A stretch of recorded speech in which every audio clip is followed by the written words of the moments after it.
to the state here on Democracy Now!, democracynow.org, The War and Peace Report. I'm Amy Goodman. Our guest is Noam Chomsky, world-renowned dissident, author of more than 100 books, speaking to us from Boston. Noam, you wrote a piece after the midterm elections called Outrage Misguided.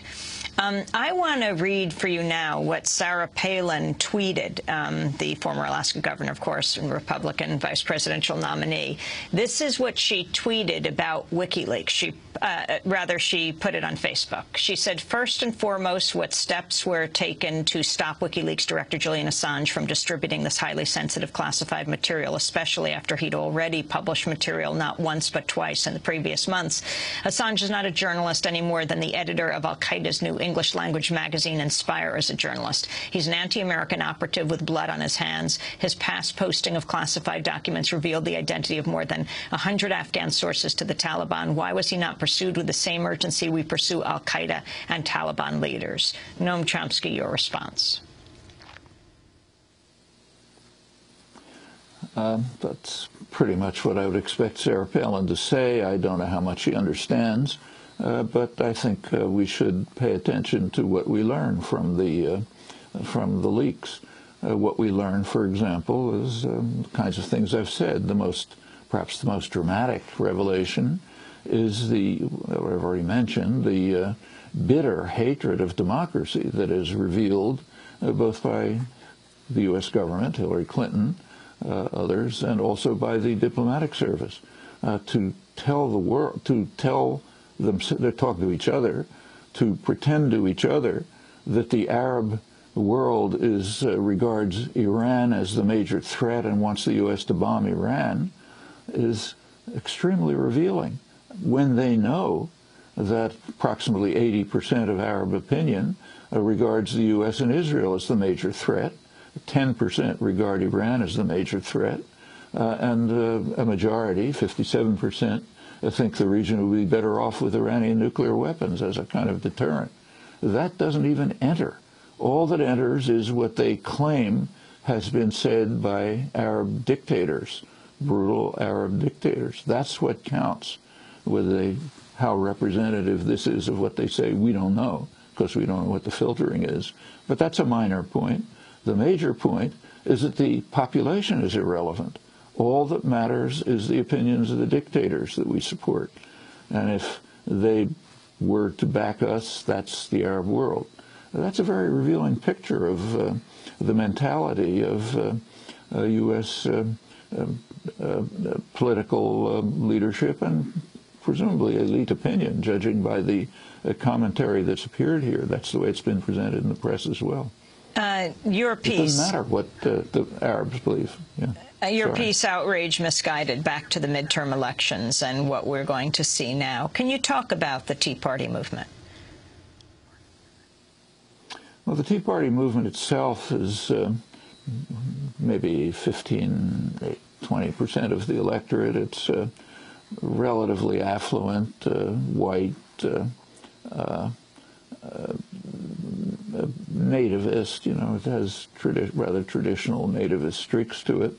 But what is much more important, I think, is its outreach. I mean, over half the population says they more or less support it or support its message.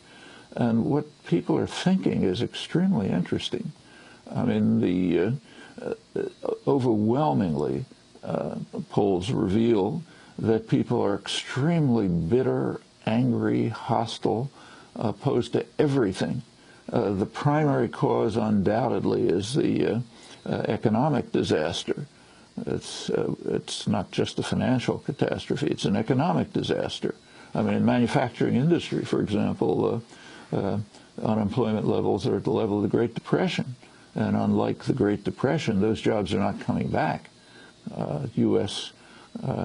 Owners and managers have long ago made the decision that they can make more profit with complicated financial deals than by production. So finance, this goes back to the 70s, mainly Reagan escalated it and onward, Clinton too. The economy's been financialized. Financial institutions have grown enormously in their share of corporate profits. It may be something like a third or something like that today. At the same time, correspondingly, production has been exported. So you buy some electronic device from China. China is an assembly plant for a Northeast Asian production center. The parts and components come from the more advanced countries and from the United States and the technology. So yes, that's a cheap place to assemble things, sell them back here, and you know, rather similar in Mexico, Vietnam, and so on. That's the way to make profits. It destroys the society here, but that's not the concern of the ownership class and the managerial class. Their concern is profit. That's what drives the economy.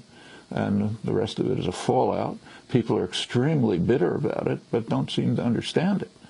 So the same people who are majority who say that Wall Street is to blame for the current crisis are voting Republican. Both parties are, you know, deep in the pockets of Wall Street, but the Republicans are much more so than the Democrats. And the same is true on issue after issue. So people, the antagonism to everyone is extremely high. Actually, antagonism, they don't like, the population doesn't like Democrats, but they hate Republicans even more. They're against big business. They're against government. We only have 30 seconds, They're against science. No, we only have 30 seconds. Yeah. I wanted to ask, if you were President Obama's top advisor, what would you tell him to do right now? I would tell him to do what FDR did when big business was opposed to him, or help organize, stimulate public opposition and put through a serious populist program, which can be done. Stimulate the economy, don't give away everything to financiers, push through a real health reform. The health reform that was pushed through may be a slight improvement, but it leaves the major problem untouched.